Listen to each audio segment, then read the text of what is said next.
Bienvenue sur Catho Laïc TV. Le sujet dont nous allons parler aujourd'hui va probablement en surprendre quelques-uns. Cela pourrait même choquer certains ou certaines d'entre vous. Mais je sais aussi que des hommes et des femmes de bonne volonté y trouveront des réponses à leurs questionnements. Et peut-être même un peu de réconfort. Alors pour entrer en matière, nous allons dissocier nos deux sexes, l'homme de la femme. Et pour être galant, je vais commencer par vous, mesdames. La nature prépondérante de la femme donc, l'attribut qui l'emporte en influence en ce qui la concerne elle, c'est d'être aimée. D'être aimée et cadrée par un homme rassurant et aimant, c'est sa nature. Les qualités sensibles et émotionnelles de la femme s'épanouissent dans les qualités stabilisantes que sont la logique, le bon sens, la force et l'intellect rationnel de l'homme. L'homme, lui, a besoin d'une femme qui le respecte, l'accompagne et l'encourage, qui donne un sens à ses entreprises, lesquelles n'ont de valeur que si elles profitent justement à sa famille, sa femme et à ses enfants. Aussi, il plébiscite, et c'est sa nature à lui, que sa femme, son épouse, soit le moins corrompue possible. Corrompue dans le sens de virginité, ou ayant connu un minimum de partenaires sexuels avant lui. Ce qui n'est absolument pas le cas pour la femme. La femme, elle, est attirée, et c'est sa nature à elle, par un homme expérimenté et qui plaît aux femmes. Vous noterez que je ne parle pas ici d'un homme qui cherche à séduire les autres femmes. Nuance. La femme n'est pas faite pour la liberté. L'homme non plus d'ailleurs, mais j'y reviendrai le concernant lui. La femme n'est pas faite pour la liberté dans ce sens que, d'une manière similaire aux enfants, la femme a besoin de sentir à la fois l'amour, la force, la stabilité rassurante et les limites de son rôle et de son devoir d'État. Et c'est d'ailleurs le rôle de son père que de lui transmettre ces réalités. En effet, une des missions du père est de protéger sa fille, s'assurant du bien fondé de son désir d'engagement avec celui qu'elle choisit pour futur mari, celui avec qui elle ne fera plus qu'une seule chair jusqu'à ce que la mort les sépare. Le père, dans notre société actuelle, ne joue plus son rôle de protecteur de la vie affective, matérielle et familiale de sa fille. Non pas pour l'empêcher ni l'emprisonner, mais bien pour aider sa fille à s'engager dans une vie à la fois saine, équilibrée, mais aussi responsable, assurant la stabilité nécessaire à l'équilibre des futurs enfants. La femme, par nature, étant plus émotive, et c'est très bien ainsi, quand elle est seule, sans son père pour la guider, j'entends, et comme cela est la majorité des cas aujourd'hui, eh bien elle entre en mariage, et encore quand mariage il y a, elle entre en mariage presque uniquement pour des raisons de sentiments et d'émotions seules. Et c'est bien cela qui va garantir le divorce, puisque l'élan, l'engouement et l'euphorie que produit ce feu de paille, le sentiment amoureux, lui, ne dure jamais. Il a bien son rôle à jouer, certes, mais il ne sert qu'à garantir la continuité de la race humaine, la reproduction, ni plus ni moins. Jésus, dans son évangile, ne s'arrête pas sur les émotions du sentiment amoureux. Jésus ne parle que d'amour, c'est-à-dire de la compassion et de la nécessité de pardonner et du don de soi. De fait, par ce silence à ce sujet, le Seigneur nous montre que les émotions des amoureux n'appartiennent pas aux réalités du royaume, que les émotions que procure le sentiment amoureux seul n'ont pas l'importance, ou plus exactement n'ont pas la priorité que le monde s'acharne à vouloir leur donner. La déchristianisation et l'individualisme dont découle le féminisme avec sa culture hollywoodienne ont complètement perverti le sacrement de l'engagement, du devoir, des valeurs familiales et de la responsabilité que sont initialement le mariage. Le mariage aujourd'hui ne dure que si les protagonistes s'accordent sur un fonctionnement intégrant des réalités et des mœurs allant à l'encontre de la volonté de Dieu. Les relations extra-conjugales par exemple, mais pas que. Ceci explique au passage pourquoi il a été si facile pour le malin de proposer le mariage homosexuel.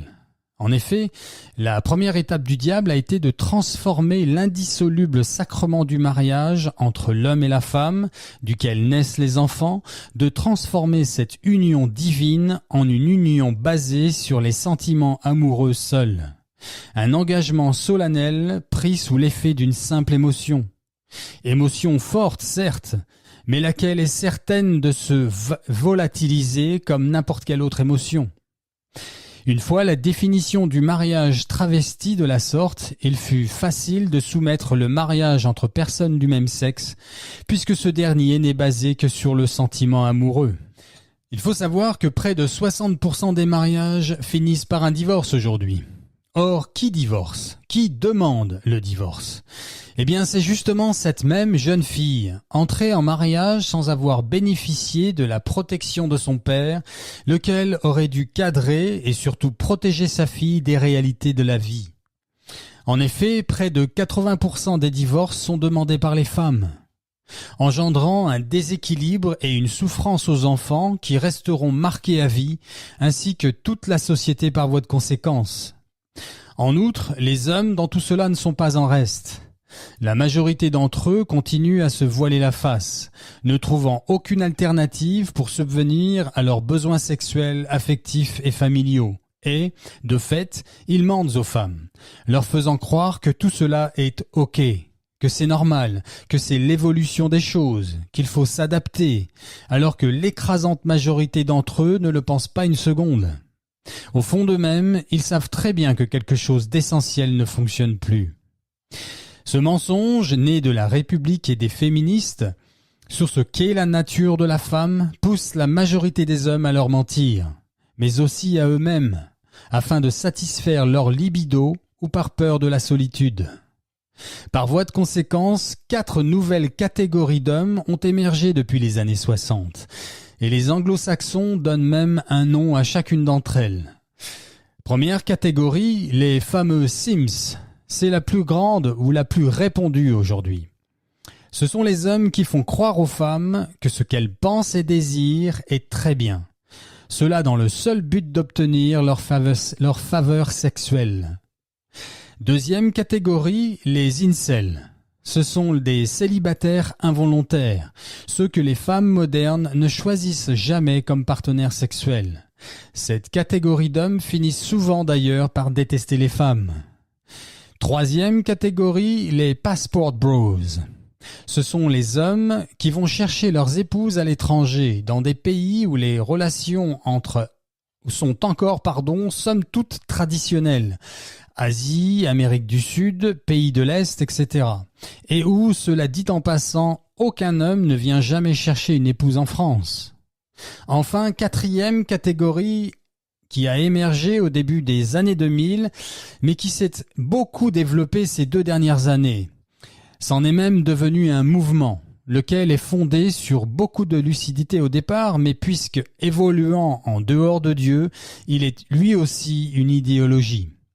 Ce mouvement, né dans les pays anglophones, s'appelle les MGTOW, diminutif voulant dire les hommes allant leur propre chemin. Pour faire court, ce sont des hommes qui, basés sur des réalités objectives, les statistiques, pensent qu'il n'y a plus aucun intérêt pour un homme à se marier avec une femme dans nos sociétés occidentales. Et ceci parce que, comme nous l'avons vu plus haut, ce sont les femmes qui demandent le divorce à près de 80%, et que cela engendre un déchirement familial, dans lequel le père n'obtient quasi jamais la garde des enfants, et où ses entreprises ne servent plus qu'à payer les pensions alimentaires et autres dommages et intérêts demandés par l'ex-épouse. Certains, ne veulent donc plus se marier. Ils acceptent d'avoir des relations sexuelles avec les femmes, mais ne veulent aucun engagement avec elles. D'autres préfèrent ne plus avoir de relation du tout avec elles. Et il existe aussi les extrémistes de ce mouvement qui ne veulent même plus leur adresser la parole. Concomitamment, aux États-Unis, ils réfléchissent désormais à une loi contre le fait de regarder une femme avec insistance, ce qui, quand on y pense, peut très vite se transformer en discrimination contre les hommes moches. En effet, si un beau gosse regarde une femme avec insistance, il y a quand même peu de chances qu'elle aille se plaindre. Mais ça n'est pas tout. En Australie, aujourd'hui, la femme peut demander une sorte de divorce et obtenir la moitié des biens d'un homme sans même qu'il soit marié, juste en prouvant qu'il se voyait régulièrement. La femme australienne peut désormais obtenir les avantages d'un divorce avec un homme qui n'est même pas son mari et obtenir la moitié de tous ses biens. Comme nous le verrons plus loin, passé la trentaine, les chances pour une femme de pouvoir se marier s'amenuisent drastiquement. À ce titre, une femme avocate aux États-Unis vient de mettre en ligne sur le réseau social TikTok son offre de $5 000 qu'elle donnera à celui ou celle qui lui présentera son futur époux, celui avec qui elle marchera à l'église, comme elle dit. Et elle ajoute que l'offre reste valable même s'il divorce. Ceci démontre bien à quel point la femme moderne a gardé le désir, le fantasme même de se marier, mais plus vraiment d'être l'épouse d'un homme. Or, quel impact, depuis les années 50, a eu la soi-disant libération de la femme sur des choses aussi essentielles que l'équilibre des enfants, mais aussi la santé mentale et affective de chacun, et même bien avant les années 50. Mais chacun sait que les choses ont commencé à se radicaliser à la moitié du XXe siècle, avec notamment le féminisme sous toutes ses formes. Le droit au divorce, le droit de voter, la pilule contraceptive, le droit d'avorter, l'accès au travail et aujourd'hui la parité, sans parler de la totale inversion des quotas dans des domaines aussi essentiels que sont l'éducation nationale, par exemple, où les hommes sont devenus largement minoritaires et diminuant d'année en année, ainsi que l'extrême féminisation de notre société actuelle. Comme on peut le constater, le sujet est très vaste et il y aurait beaucoup à dire si l'on rentrait dans les détails. Je vais donc me contenter des grandes lignes.